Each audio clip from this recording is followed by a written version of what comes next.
AP cabinet కీలక నిర్ణయాలు తీసుకుంది. దాదాపు 4 గంటల పాటు సాగిన మంత్రిమండలి సమావేశంలో ప్రధాని నరేంద్ర మోదీ ఇచ్చిన పొదుపు పిలుపు చర్యలపై సీఎం మంత్రులు ప్రత్యేకంగా చర్చించారు.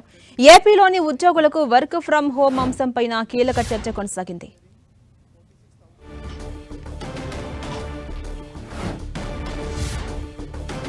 ఏపీ కేబినెట్ కీలక నిర్ణయాలు తీసుకుంది. దాదాపు 4 గంటలకు పైగా సాగినటువంటి మంత్రిమండలి సమావేశంలో ప్రధాని నరేంద్ర మోదీ ఇచ్చిన పొదుపు పిలుపు కావచ్చు, ఆ చర్యలపై కావచ్చు, అటు సీఎం కానీ మంత్రులు కానీ ప్రత్యేకంగా చర్చించారు.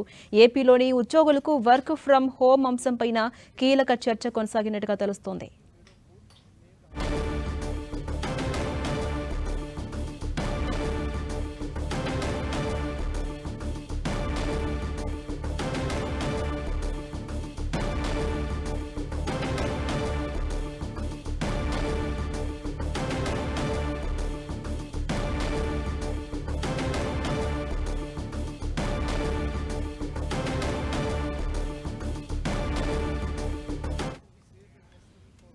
ఇక కేబినెట్ భేటీపై మంత్రి పార్థసారథి మాట్లాడుతున్నారు. లైవ్ చూద్దాం.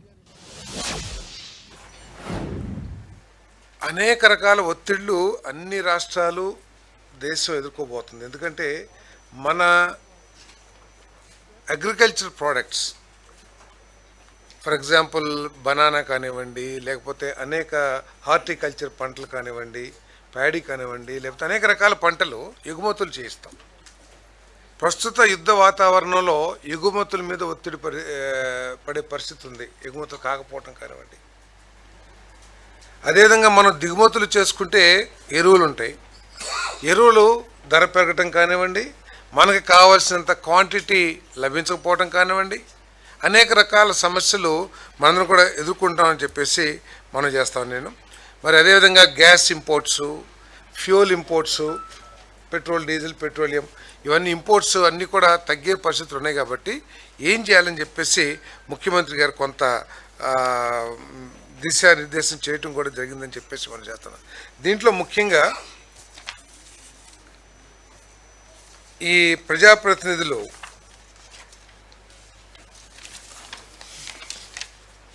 కాన్వాయ్లు, అదేవిధంగా ఎక్కువ వాహనాల్లో ప్రయాణించటం, అదేవిధంగా విదేశీ పర్యటనల్ని, వీటన్నిటిలో కూడా తగ్గించుకోవాలని చెప్పేసి ముఖ్యమంత్రి గారు సూచించడం జరిగిందని చెప్పేసి మనం చేస్తాను నేను.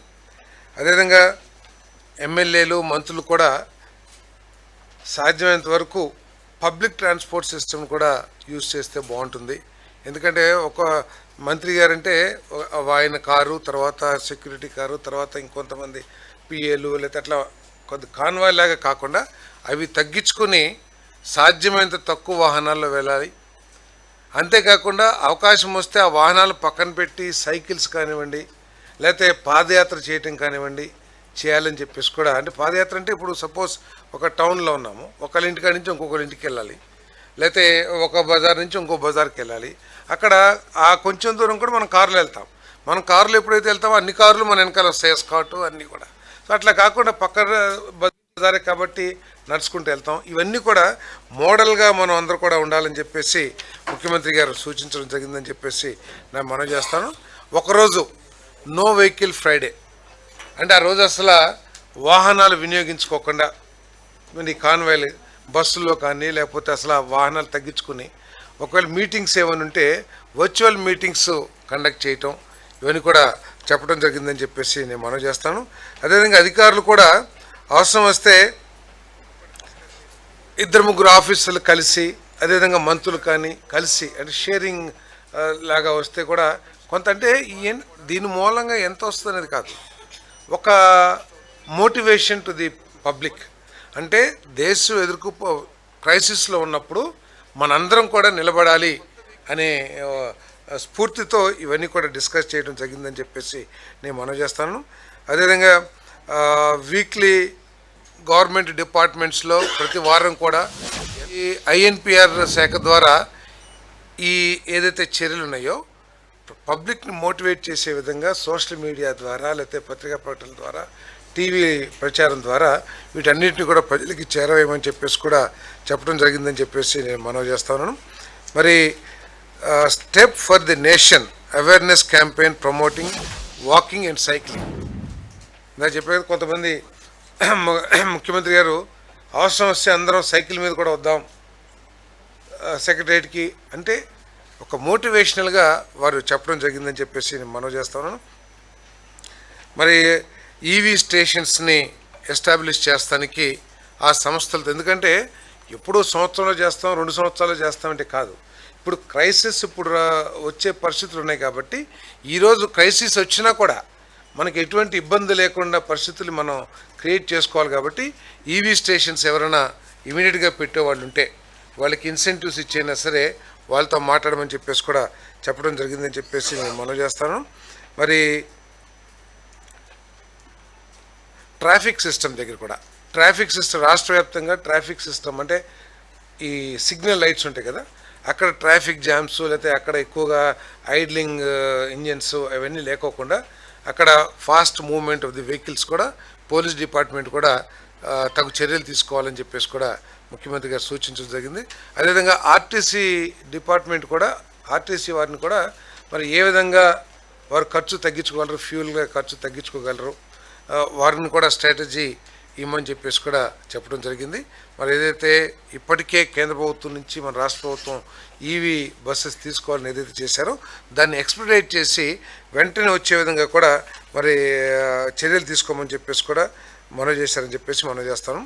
అదేవిధంగా కొన్ని హయ్యర్ క్లాసెస్ అంటే యూనివర్సిటీ క్లాసెస్ అటువంటి వాటిలో ఉంటే ఆన్లైన్ క్లాసెస్ చెప్పడానికి ఏమన్నా అవకాశాలు ఉంటాయేమో కూడా పరిశీలించమని చెప్పేసి కూడా చెప్పారు. అదేవిధంగా యూనివర్సిటీస్లో ఎడ్యుకేషన్ ఇన్స్టిట్యూషన్లో no vehicle chemical engine free days అంటే స్టూడెంట్స్ అందరు చాలా బైక్స్లో వస్తుంటారు కదా, వాళ్ళ అట్లా అటువంటి రాకుండా ఒక 2 days నో బైక్స్. సో అటువంటి చర్యలు కూడా తీసుకోమని జరిగిందని చెప్పేసి మనం చేస్తాం. అదేవిధంగా గవర్నమెంట్ డిపార్ట్మెంట్స్లో కూడా వారానికి 2 రోజులు వర్క్ ఫ్రమ్ హోమ్ సిస్టమ్ని డెవలప్ చేయొచ్చేమో మరి పరిశీలించమని చెప్పేసి కూడా చెప్పడం జరిగిందని చెప్పేసి మనం చేస్తాను. అదేవిధంగా స్వదేశీ టూరిజం, స్వదేశీ ప్రొడక్ట్స్, మనందరం కూడా హాలిడేస్ ఇవన్నీ కూడా హాలిడేస్ సమ్మర్లో అందరం ఇతర దేశాలకు వెళ్తాం లేకపోతే కూల్ ప్లేసెస్కి వెళ్తాం చేస్తూ ఉంటాం. సో విదేశీ ప్రయాణాలను తగ్గించుకొని అవసరమైతే పూర్తిగా ఆపేసి మన దేశీయ టూరిజం ఏదైతే ఉందో అక్కడికి మనం ప్రయాణాలు ప్లాన్ చేసుకుంటే బాగుంటుందని చెప్పేసి కూడా మనం చేశారు. ఈ ప్రజాప్రతినిధులు విదేశీ పర్యటనలు ఏదైనా ఉంటే వాటిని పూర్తిగా తగ్గించుకోమని కూడా చెప్పారని చెప్పేసి మనం చేస్తాను. అదేవిధంగా గోల్డ్ మీ అందరికీ తెలిసిందే ముఖ్యమంత్రి గారే, ఎందుకంటే దాదాపు కొన్ని 100 టన్నులు మనం బంగారాన్ని దిగుమతి చేసుకుంటున్న పరిస్థితుల్లో దాని గనక మనం దాని మీద మోజు కానివ్వండి లేకపోతే కొనాలనే ఆలోచనని మనం డిఫర్ చేస్తే అంటే తర్వాత కొందాంలేని కనుక ఇప్పుడు కనుక ఆగితే మన విదేశీ మారక ద్రవ్యం మీద భారం తగ్గిద్ది. ఎందుకంటే 800 టన్నులు బంగారు ఇంపోర్ట్ చేసుకుంటామంటే కొన్ని కోట్ల డాలర్స్ మన విదేశీ మారక ద్రవ్యం బయటకు వెళ్తుంది. కాబట్టి దాన్ని సేవ్ చేయడానికి కొంచెం దాని మీద తగ్గించమని చెప్పేసి కూడా బంగారం కొనుగోలు మీద తగ్గించమని చెప్పేసి కూడా ఏదైతే ప్రధానమంత్రి గారు చెప్పారో ముఖ్యమంత్రి గారు కూడా దాని మీద ఇంకొకసారి చేస్తుంది. అదేవిధంగా ఇది సూర్యఘర్ కుసుమ్ ఏదైతే ఉన్నాయో ఎనర్జీ డిపార్ట్మెంట్ వారిని దాన్ని త్వరితగతిన ఇంకా స్పీడ్గా ఇప్పుడు ఏదో ఒక 2 లక్షల మందికి మాత్రమే సూర్యఘర్ కింద ఈ 1 kW 2 kW అవి పెట్టారు. ఇంకా స్పీడప్ చేయమని చెప్పేసి దాని మీద చర్యలు తీసుకోమని దానికి కావాల్సిన కాంపోనెంట్స్ తయారీదారులతో మాట్లాడి ఇంకా మ్యానుఫ్యాక్చరింగ్ పెంచి మా రాష్ట్రంలోకి మీరు సప్లై చేయాలని విధంగా కూడా సప్లై చైన్తో కూడా డిస్కస్ చేయమని చెప్పేసి కూడా చెప్పడం జరిగింది. అదేవిధంగా సిబిజీ ప్లాంట్స్ అంటే ఆల్టర్నేటివ్ ఫ్యూల్స్ అంటే ఫాసిల్ ఫ్యూల్స్ ఇవన్నీ ఏదైతే పెట్రోలియం ఏదైతే ఉన్నాయో వాటిని తగ్గించే విధంగా మన రాష్ట్రంలో ఫ్యూచర్ ప్లాన్స్ ఉండాలని చెప్పేసి కూడా చెప్పడం జరిగింది. సో నా దేశం నా బాధ్యత దీనంతా కూడా పబ్లిక్లోకి ఎక్కువగా తీసుకెళ్ళమని చెప్పేసి ముఖ్యమంత్రి గారు మమ్మల్ని అందరూ కూడా ఆదేశించారని చెప్పేసి నేను మనవి చేస్తాను. ఎందుకంటే అన్నీ మంచి జరిగితే ఈ సమస్య రాకపోతే అందరూ హ్యాపీ, కానీ సమస్య కొనసాగినా కూడా ఉత్పన్నమయ్యే పరిస్థితులు ఎదుర్కొనడానికి మన సమాజం సిద్ధంగా ఉండాలి అనే ఉద్దేశంతో చెప్పారని చెప్పేది. అంతేగాని ప్యానిక్గా ఏదో ఏదో జరిగిపోతుంది స్టేట్మెంట్ ఇచ్చారు, గ్యాస్ సిలిండర్లు ఒక 10 సిలిండర్లు కొనుక్కుందాం, లేకపోతే అన్ని కార్లన్నీ కూడా ఫుల్ చేసుకుందాం అంటే ప్యానిక్ పర్చేజ్ అక్కర్లేదు. ఇది ఓన్లీ ఒక ప్రికాషనరీ సజెషన్ అంతే. ఎందుకంటే ఈ అగ్రికల్చర్ ప్రొడక్ట్స్ మీద ప్రత్యేకంగా రేపు యూరియా ఉంది. యూరియా రైతులు కూడా ఆలోచించాల్సిన అవసరం ఉంది ఆల్టర్నేటివ్. ఎందుకంటే రేపటి నుంచి యూరియా తక్కువ ఉంది అది అని చెప్పేసి మాట్లాడనుకోండి, ఎందుకంటే ఇప్పుడే స్టార్ట్ అవుతుంది కదా సీజను, ఇప్పుడే రైతుల్లో కూడా ఎక్కువగా తీసుకెళ్ళమని చెప్పారు. కెమికల్ ఫెర్టిలైజర్స్ వీటన్నిటిని కూడా తగ్గించి, అంటే ఒక విధంగా మనం ఇంటర్నేషనల్ స్టాండర్డ్స్ నేషనల్ స్టాండర్డ్స్ కంటే కూడా ఎక్కువ కెమికల్ ఫెర్టిలైజర్స్, ఎక్కువ urea, what ever it is, వాళ్ళు తప్పు పడతామని నేను చెప్పట్లేదు, కానీ ఎక్కువ రాబడిని సాధించడానికి ఎక్కువ కెమికల్స్ వాడుతూ ఉన్నాం. కానీ సాంకేతికంగా అది కరెక్ట్ కాదనేది శాస్త్రజ్ఞులు లేకపోతే అనేక రీసెర్చ్ రిజల్ట్స్ చెప్పినాయి. కాబట్టి ఇప్పుడు మన రాష్ట్రంలోనే ఒక జిల్లాకి వెళ్తే ఎకరానికి 2 బస్తాలు ఇస్తామండి అంటారు. ఇంకో పక్క జిల్లాలోనే ఒక 20-30 కిలోమీటర్ల దూరంలోనే మేము ఎకరానికి 3 బస్తాలు వేస్తామంటారు. సో ఎందుకు ఈ తారతమ్యం? అక్కడ వరి పంటే, ఇక్కడ వరి పంటే. సో ఈ తారతమ్యం అలవాటుని బట్టో లేకపోతే ఒక దీంతో వచ్చింది. కాబట్టి దీన్ని కొద్దిగా లాజికల్గా ఆలోచించి దీన్ని కెమికల్ ఫెర్టిలైజర్స్ లేకపోతే యూరియా ఇవన్నీ కూడా తగ్గించుకోవాలని రైతుల్లోకి ఎడ్యుకేట్ చేయమని చెప్పడం జరిగింది. వీటికి ఆల్టర్నేటివ్గా నానో యూరియా ఇవన్నీ కూడా వస్తున్నాయి. అవన్నీ కూడా ఈక్వల్ రిజల్ట్స్ చూపిస్తాయి. సో కాకపోతే ఏంటంటే అది అలవాటు పడక మనం దాన్ని అడాప్ట్ చేయలేకపోతా ఉన్నాం. సో రైతుల్లో ఎక్కువగా దీన్ని తీసుకెళ్ళి, ఎందుకంటే ఇప్పుడు డ్రోన్స్ కూడా ఉన్నాయి కాబట్టి నానో యూరియా చాలా ఈక్వల్గా పొలం అంతా కూడా డిస్ట్రిబ్యూట్ చేయడానికి అవకాశం ఉంటుంది. కాబట్టి రైతులు కూడా ఆలోచించమని చెప్పేసి కూడా రిక్వెస్ట్ చేస్తాం. ఇప్పుడు స్టేట్ ఓన్ ట్యాక్స్ రెవెన్యూలో పెట్రోల్ డీజిల్ చాలా కీలకమైనవి. రెవెన్యూ మీరు తీసుకుంటున్న ఈ పొదుపు చర్యల వల్ల పెట్రోల్ డీజిల్ మీద వచ్చే ఆదాయం గణనీయంగా పడిపోయే ప్రమాదం ఉంది కదా సార్. ఇది మనం క్రైసిస్ వచ్చినప్పుడు దాన్ని ఎట్లా ఎదుర్కోవాలని చూడాలి తప్పితే మన ఆదాయాలు తగ్గుతాయా పెరుగుతాయా. ఇక్కడ ఆదాయాలు తగ్గినా కూడా అక్కడ విదేశీ మార్గద్రవ్యాలు తరిగిపోయినాయి అనుకోండి, మనకి అవసరమైన వస్తువులను ఇంపోర్ట్ చేసుకోవాలని పరిస్థితులు ఉంటాం. సో భారతదేశం మనం ముఖ్యం, భారతీయుల ముందు. సో ఇక్కడ ఆదేశం ఇప్పుడు అందుకేనే కదా ఈరోజు ఇంకా నెక్స్ట్ చెప్తాను ఎన్ని మంచి పెద్ద పెద్ద ఇన్వెస్ట్మెంట్స్ ఈ రాష్ట్రంలో రాబోతున్నాయో. అది కేంద్ర ప్రభుత్వ ఇన్వెస్ట్మెంట్స్ కూడా విత్ ఇన్ 1 మంత్లో 1.5 lakh crore సంబంధించిన డీల్ని కేంద్ర ప్రభుత్వంతో చేసేసి ల్యాండ్ ఎక్విజిషన్ చేసి ల్యాండ్ కూడా అప్పచెప్పారు విత్ ఇన్ 1 month. April 9లో స్టార్ట్ చేశారు డైలాగు. మా రాష్ట్రం నుంచి మా రాష్ట్రంలో పెట్టినని ఆహ్వానించారు. 10వ తారీఖు కల్లా నిర్ణయం వచ్చేసింది, టీం వచ్చారు, ల్యాండ్ ఎక్విజిషన్ చేశాం. సో వాళ్ళు పనులు కూడా స్టార్ట్ చేస్తారు. సో ఆ విధంగా ఆదాయాలు పెంచుకోవడానికి ప్రయత్నం చేయాలి తప్పితే ఈ క్రైసిస్లో మన ఆదాయాన్ని చూసుకుంటే మన దేశ బాధ్యత కూడా నా దేశం నా బాధ్యత. అదే నేను చెప్పేది. ఇది అన్నీ కూడా ప్రత్యేక విమానం అనే ఒక పేరు అక్కర్లా, అందరూ కూడా విదేశీ ప్రయాణాలు బస్సుల్లో ఆఖరికి సైకిల్ మీద కూడా వెళ్దామని ముఖ్యమంత్రి గారు చెప్పారంటే అవన్నీ కూడా చర్యలు తీసుకుంటారు. నేను చెప్పేది అదే సార్, వాడాం. అవకాశం ఉన్నప్పుడు ఇబ్బంది లేనప్పుడు ఫాస్ట్గా రిజల్ట్స్ సాధించడం కోసం రకరకాలుగా చేస్తాం.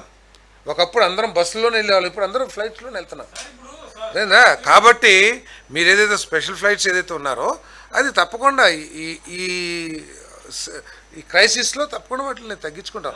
సెల్ఫ్గా మన నిర్ణయం తీసుకోవాలని చెప్పేసి కూడా ముఖ్యమంత్రి గారు చెప్పారని చెప్పారు. ఎస్